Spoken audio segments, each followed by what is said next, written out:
Hey y'all, happy DIY Friday. I'm Stephanie from Returning Grace, and today we're going to work on an easy lamp makeover with a vintage brass finish. This lamp has been in storage, and while I love the size and shape, the color just wasn't working with my decor. To make it work well with my dining room, I wanted to give it a vintage brass finish, and I'm going to walk you through the process. First, we'll gather our supplies. We'll need black spray paint, a disposable plate, bristle paint brushes. I prefer to use art brushes, but you can use chip brushes. Rub and buff in the color antique gold. Optional supplies would be a new lampshade, vinyl gloves, and wax paper. First, we'll start by removing the lampshade.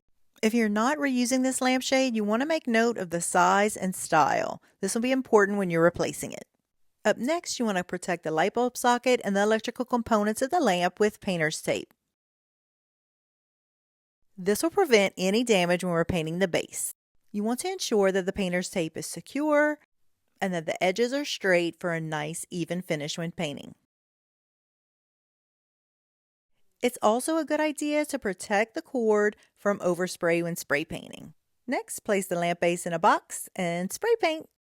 You want to ensure that you have a nice even coat and prevent any drips. Remember to spray paint at different angles to get the entire surface covered. Once dry, you're ready to apply the rub and buff. Since rub and buff is a wax with lots of coverage, we're just going to need a small amount. This tiny dollop is all we're going to need for this entire project. Make sure that the rub and buff isn't too thick on the edge of the brush. Then begin painting. You want to ensure that you cover the entire surface and get a nice even coat. If you prefer more of the black base coat to show through, you can put a lighter coat or even rub some off with a cloth. For this project, I felt like there was too much contrast between the cord and the lamp, so I wanted to give the lamp a touch up with rub and buff as well. When painting the cord, it's a good idea to wear gloves because this part of the process requires lots of handling of the cord with a wet rub and buff. For safety reasons, never paint the plug of the cord. After the rub and buff's dry, you can remove the painter's tape, add your lampshade and a bulb. With a vintage brass finish and a scallop lampshade, this lamp now works perfectly in my dining room.